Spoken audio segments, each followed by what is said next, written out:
Hello friend, स्वागत है आपका अपना यूट्यूब चैनल विनीत एजुकेशन पे। मध्यकालीन भारत का 7वां अध्याय सल्तनत काल। तो चलिए शुरू करते हैं। यदि आप हमारे यूट्यूब चैनल पे पहली बार आए हैं तो इसे जल्द से जल्द सब्सक्राइब कर लें, क्योंकि इस तरह का बेनिफिशियल वीडियो हमेशा आते रहेगा जिससे आप लोग को काफ़ी बेनिफिट पहुंचेगी। दोस्तों, ये वेबसाइट पर अधिक दिनों तक शायद उपलब्ध नहीं रहेगा, इसलिए मैं यूट्यूब के माध्यम से इसे लाने का प्रयास किया हूँ ताकि यह अधिक से अधिक दिनों तक रह सके और आप इसे कभी भी टेस्ट दे सकते हैं। तो चलिए शुरू करते हैं।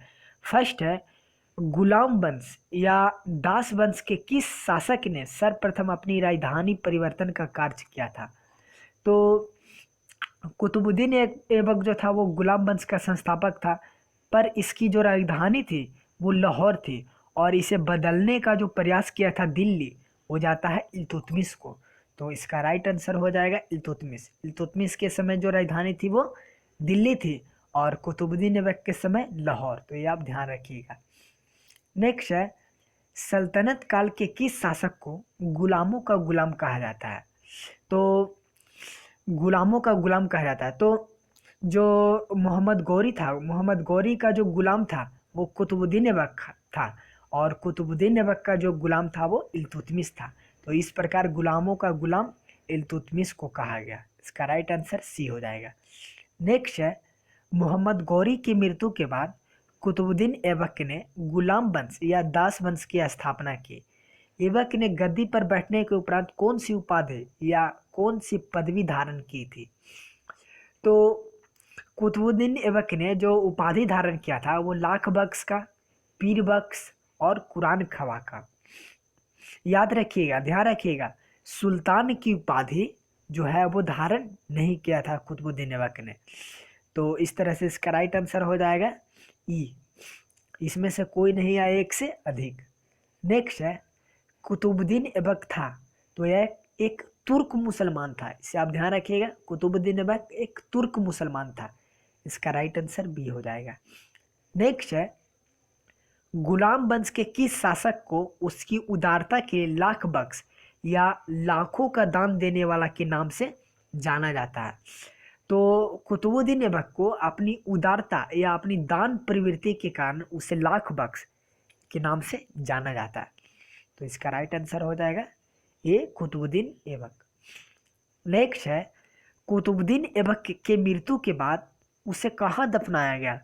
तो चूँकि कुतुबुद्दीन ऐबक ने लाहौर से अपनी जो है वो राजधानी या लाहौर से अपनी राज की शुरुआत की थी और उसकी राजधानी भी लाहौर थी, तो इस तरह से लाहौर ही उसकी मृत्यु हुई थी और वहीं पर ये दफनाया गया था 1210 ईस्वी में।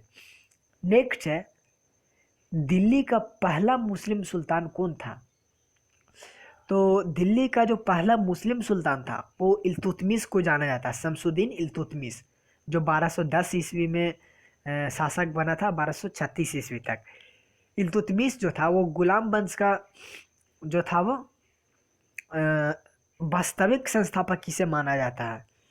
उसने खलीफा से सुल्तान पदवी की स्वीकृति ली थी और ध्यान रखिएगा यह सुल्तान की उपाधि धारण करने वाला प्रथम शासक था। तो इस तरह से इसका राइट आंसर हो जाएगा इल्तुतमिश।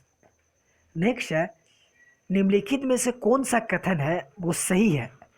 ऐबक की प्रारंभिक राजधानी दिल्ली थी, बाद में राजधानी जो है वो लाहौर स्थानांतरित कर दिया गया था। ऐबक ने दिल्ली एवं आगरे में एक मस्जिद का निर्माण करवाया। और तीसरा कथन है, मोहम्मद गौरी ने ऐबक को अमीर या आखुर प्रदान किया था। और कथन चौथा है कि ऐबक को स्थापत्य कला में रुचि थी। तो इसका राइट आंसर हो जाएगा वो 3 या 4 हो जाएगा, 3 या 4, क्योंकि ऐबक की जो प्रारंभिक राजधानी थी वो दिल्ली नहीं थी बल्कि लाहौर थी और बाद में उसे लाहौर दिल्ली स्थानांतरित किया गया था। तो कथन ए बिल्कुल गलत हो जाएगा। कथन 2, ऐबक ने दिल्ली एवं आगरा में एक मस्जिद का निर्माण कराया था, तो ये भी बिल्कुल गलत हो जाएगा, क्योंकि ऐबक ने दिल्ली में कुबतुल इस्लाम मस्जिद और अजमेर में 2.5 दिन का झोपड़ा का निर्माण किया था। तो इस तरह से दिल्ली और अजमेर हो जाएगा, ना कि दिल्ली एवं आगरा। तो कथन 2 भी गलत हो जाएगा। कथन 3 है, मोहम्मद गौरी ने ऐबक को आमीर आखुर प्रदान किया था। तो ये बिल्कुल सही है। और चौथा है ऐबक को स्थापत्य कला में रुचि थी। ये भी बिल्कुल सही है, क्योंकि ऐबक ने 2 स्थापत्य कला का निर्माण करा था। मैंने अभी बताया, दिल्ली और अजमेर में। तो इस तरह से इसका राइट आंसर हो जाएगा 3 और 4। नेक्स्ट है, किस इतिहासकार के अनुसार इल्तुतमिश गुलाम वंश का वास्तविक संस्थापक था? तो वास्तविक संस्थापक कहा जाता है इल्तुतमिश को। यह जो इतिहासकार थे ईश्वरी प्रसाद, उसके द्वारा कहा गया था। तो इसका राइट आंसर हो जाएगा सी, ईश्वरी प्रसाद। नेक्स्ट है, मंगोल नेता चंगेज खां भारत के उत्तर पश्चिम सीमा पर निम्नलिखित में से किसके शासनकाल में आया था? तो मंगोल शासक चंगेज खान ने भारत के उत्तर पश्चिम सीमा पर आक्रमण किया था, जो इल्तुतमिश के समय किया था। हालांकि भारतीय सीमा क्षेत्र में प्रवेश नहीं कर पाया था। तो इस तरह से इसका राइट आंसर हो जाएगा इल्तुतमिश। नेक्स्ट है, सल्तनत युग के 2 महत्वपूर्ण सिक्के थे। तो सल्तनत काल में जो महत्वपूर्ण सिक्का था वो तांबा और चांदी का था।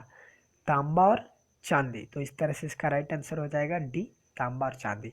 नेक्स्ट है, रजिया सुल्तान की हत्या डाकुओं ने कहाँ की थी? तो जब कैथल जब दिल्ली आ रहे थे तब उसी दौरान उसकी हत्या कर दिया गया था। इसका जो हत्या हुआ था कैथल में हुआ था। इसका राइट आंसर हो जाएगा सी। रजिया सुल्तान थी वो दिल्ली सल्तनत की पहली और एकमात्र महिला सुल्तान थी। तो ये आप ध्यान रखिएगा।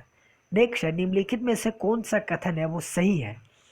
इल्तुतमिश ने भारत में एकता प्रथा की शुरुआत की थी। ये बिल्कुल सही है। एकता प्रथा का जो संबंध है वो भू राजस्व से है। नेक्स्ट है कि इल्तुतमिश को बगदाद के जो खलीफा थे उन्होंने सुल्तान आजम की उपाधि प्रदान की थी। तो ये भी बिल्कुल सही है। इल्तुतमिश जो था वो सुल्तान की उपाधि प्रदान किया था, वो खलीफा के द्वारा दिया गया था। सी है, इल्तुतमिश ने तुर्की चहलगानी का गठन किया था। और नेक्स्ट है, इल्तुतमिश की मृत्यु हुआ था वो 1236 में हुआ था। तो इस तरह से इसका राइट आंसर होगा वो कौन सा कथन है वो सही है? तो इस तरह से इसका राइट आंसर हो जाएगा वो हो जाएगा इसमें से सभी। नेक्स्ट है, तुर्कान ए चहलगानी का विनाश किसने किया था? तो तुर्कान ए चहलगानी का विनाश है वो बलबन के द्वारा किया गया था। बलबन ने तुर्कान ए चहलगानी और एकता प्रथा दोनों को ख़त्म कर दिया था, जो इल्तुतमिश के द्वारा शुरू किया गया था। तो इसका राइट आंसर ये हो जाएगा। नेक्स्ट है, निम्नलिखित में से कौन सा कथन है वो बलबन के संबंध में सही नहीं है? तो चलिए देखते हैं। बलबन ने फारसी त्यौहार जो है वो नवरोज की शुरुआत किया था। तो ये बिल्कुल सही है। बलबन ने लौह और रक्त की उपाधि धारण किया था। तो ये भी बिल्कुल सही है।